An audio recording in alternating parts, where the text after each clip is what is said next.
झूठ बोलो, बार बार झूठ बोलो, इतना झूठ बोलो कि लोग उसी झूठ को धीरे धीरे सत्य समझना शुरू कर दें। जी हां, ये कहानी अगर किसी पर सटीक बैठती है तो वो कोई और नहीं बल्कि हैं राहुल गांधी। एक बार फिर से राहुल गांधी ने महाराष्ट्र विधानसभा चुनाव को लेकर सवाल उठाए हैं।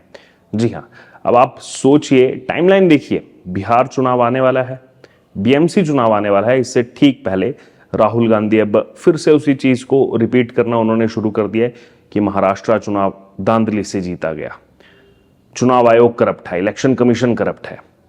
लेकिन सवाल यहां पर यह है, एक तरफ देवेंद्र फडणवीस ने फटकार भी लगाई है, उसके बारे में भी आपको बताएंगे, लेकिन सबसे पहले आपको बताते हैं राहुल गांधी ने कहा क्या है।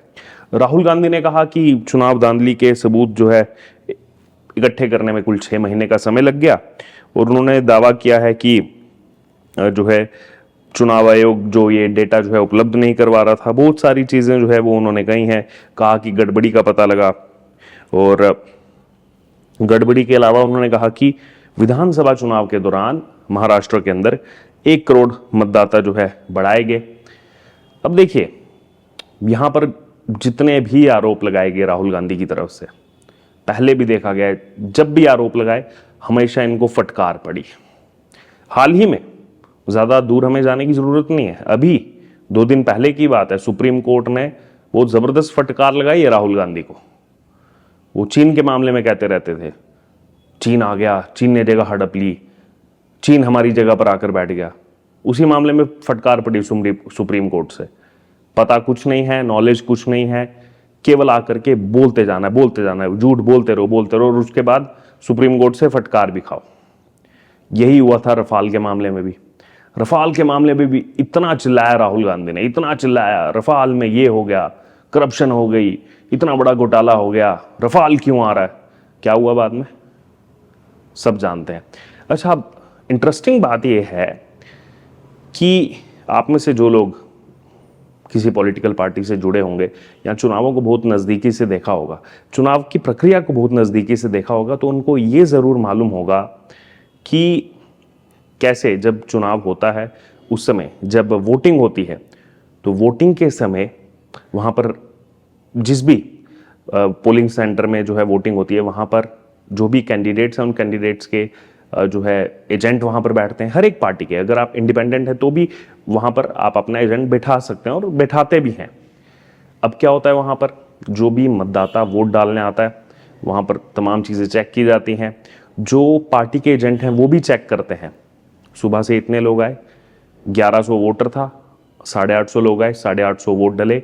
उसके बाद पहले लिफाफा भी वही खोलते हैं और उसके बाद बंद भी वही करते हैं, सील भी वही करते हैं, उनके भी हस्ताक्षर वहाँ पर होते हैं, और देखा जाता है हाँ 850 वोटर था, 850 ही वोट डला है, ओके है। उसके बाद बंद करके मशीन्स के साथ उनको भेज दिया जाता है काउंटिंग सेंटर में, स्ट्रांग रूम में।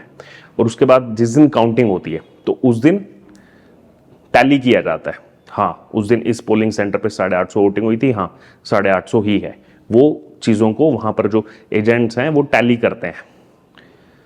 अगर इतनी बड़ी धांधली हो गई जैसा राहुल गांधी बोल रहे हैं, इतनी बड़ी धांधली हुई है, तो ये जो एजेंट्स हैं कांग्रेस पार्टी के, इन्होंने उस समय कुछ क्यों नहीं कहा। ये एजेंट्स उस समय गायब कहां हो गए थे।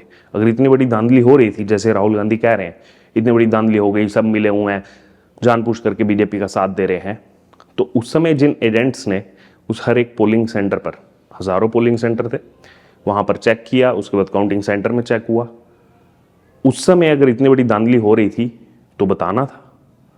उस समय ऑब्जेक्शन क्यों नहीं हुआ। क्योंकि वहां पर जैसा था, जैसा पोलिंग स्टेशन से मिला वही काउंटिंग सेंटर पर जो है टैली किया गया, और उसके बाद रिजल्ट सबके सामने आया। खुद कांग्रेस पार्टी कभी मंथन नहीं करेगी, खुद ये जो इंडिया अलायंस इन्होंने बनाया कभी मंथन नहीं करेगा, कभी समीक्षा नहीं करेगा कहां हमसे गलती हुई है, कहां हम चूक गए। अच्छा, ये तुलना किससे करते हैं, तुलना करते हैं ये अभी पीछे एक और स्टेटमेंट आया था राहुल गांधी का कि देखो जी, हमको तो लोकसभा चुनाव में जो है इतनी वहां से इतना वोट मिल गया, इतनी सीटें मिल गई, लेकिन हमको विधानसभा में नहीं मिला। अजीब विडंबना है। अरे याद कीजिए, ये लोकतांत्रिक देश है, लोकसभा चुनाव में लोगों ने किसको वोट डाला, जरूरी थोड़ा ना कि विधानसभा में भी वो उन्हीं को वोट डालेंगे, क्योंकि लोकसभा में उन्होंने आपको वोट डाला, उसके बाद वो समझ गए कि ये जो इतना मुद्दा लेके चल रहे हैं संविधान संविधान संविधान, वो मुद्दा तो आपका खत्म हो गया, वो मुद्दा बचा ही नहीं पब्लिक में। लोकसभा में बहुत अच्छे से चला, जिसकी बदौलत 99 सीटों तक पहुंची कांग्रेस पार्टी, लेकिन वो मुद्दा विधानसभा चुनाव महाराष्ट्र का आते आते वो खत्म हो गया। लोग समझ गए कि नहीं, ये तो ढकोसला दिया जा रहा है, ये तो कोई मुद्दा है ही नहीं। वो नागपुर में जो कार्यक्रम हुआ जिसमें संविधान की प्रतियां दी गई, मैं उस कार्यक्रम में मौजूद था। खाली ब्लैंक, बाहर लिखा है भारत का संविधान और अंदर ब्लैंक। लोग बेवकूफ थोड़े ना है। जनता जनार्दन को बेवकूफ समझने की गलती जब जब कांग्रेस पार्टी ने की है, तब तक कांग्रेस पार्टी ने मुंह की खाई है, और यही चीज अब भी हो रही है। जनता ने जो मैंडेट दिया है, उस मैंडेट पर कांग्रेस पार्टी को सिर माथे लगाना चाहिए और तैयारी करनी चाहिए, गलतियों से सीखना चाहिए। लेकिन नहीं, अपनी हार की समीक्षा, अपनी गलती कभी नहीं देखेंगे। अच्छा, इसी बीच ये तमाम आरोप उन्होंने लगाए हैं। अभी देवेंद्र फडणवीस की प्रक्रिया आ रही है। देवेंद्र फडणवीस कह रहे हैं कि झूठ बोलकर अपनी हार छिपाने की कोशिश कर रहे हैं राहुल गांधी। महाराष्ट्र के मुख्यमंत्री हैं देवेंद्र फडणवीस। उन्होंने कहा कि ना तो महाराष्ट्र में और ना ही देश के अन्य किसी हिस्से में वोटों की चोरी हुई है। उन्होंने साफ तौर पर कहा राहुल गांधी बस झूठ बोल रहे हैं और जनता का जनादेश चुरा रहे हैं, और उनके आंकड़े भी बदलते रहते हैं। पिछली बार उन्होंने कहा महाराष्ट्र में 75 लाख वोट बढ़े हैं, अब कह रहे हैं 1 करोड़ वोट बढ़े हैं।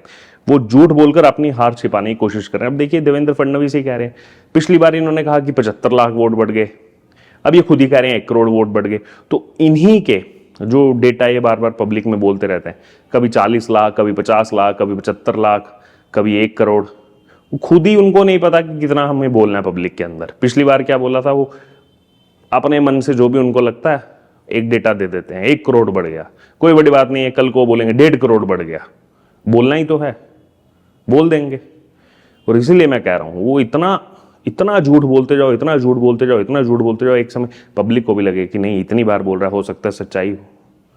लेकिन आपको ये चीज भी जानना बेहद जरूरी है, जो जो आरोप राहुल गांधी ने लगाए अब तक, जब से वो पॉलिटिक्स में इतना ज्यादा एक्टिव हुए हैं, एक भी आरोप अभी तक सिद्ध नहीं कर पाए हैं। एक भी आरोप, रफाल का मुद्दा हो, बाकी तमाम जो आरोप लगे, कोई भी मुद्दा आज तक साबित नहीं हुआ। अभी चीन के मुद्दे पर भी सुप्रीम कोर्ट ने कड़ी फटकार लगाई है राहुल गांधी को। तो ये भी हमें समझना पड़ेगा कि जो व्यक्ति आरोप लगा रहा है उसका बैकग्राउंड क्या है। पहले भी जो आरोप लगाते रहा है वो सच्चे निकले हैं या फिर वो बेबुनियाद आरोप निकले हैं, कोई जिनका सर पैर ही नहीं है। तो ये भी हमें समझना बहुत ज़रूरी है। और इसलिए मैंने ये पॉइंट उठाया कि अगर कोई धांधली हुई है तो वो एजेंट्स को, उस समय कांग्रेस पार्टी के एजेंट्स, या फिर चलो एक एजेंट से गलती हो सकती है, 2 एजेंट से, इतने हजारों जो एजेंट थे कांग्रेस पार्टी के, क्या वो सभी किसी को पता ही नहीं है कि कितने वोट डले, फिर काउंटिंग में कितना टैली करना है? उनको मतलब कुछ मालूम ही नहीं है। अजीब विडंबना है।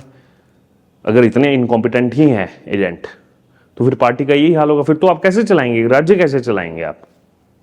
ये समझने वाला विषय है। बहरहाल, राहुल गांधी जो बार बार आरोप लगा रहे हैं, इससे पहले भी उनको फटकार पड़ी है। क्या लग रहा है आपको, क्यों ये आरोप वो लगा रहे हैं? अब वो हर तीसरे दिन यही बात दोहरा रहे हैं। और बिहार चुनाव क्या रहा है, क्या उसके लिए तैयारी की जा रही है? आपकी इस पर क्या राय है? आप जरूर कमेंट बॉक्स में शेयर करें। बने रहें तमाम अपडेट्स के लिए द डिजिटल रिपोर्टर के साथ। धन्यवाद।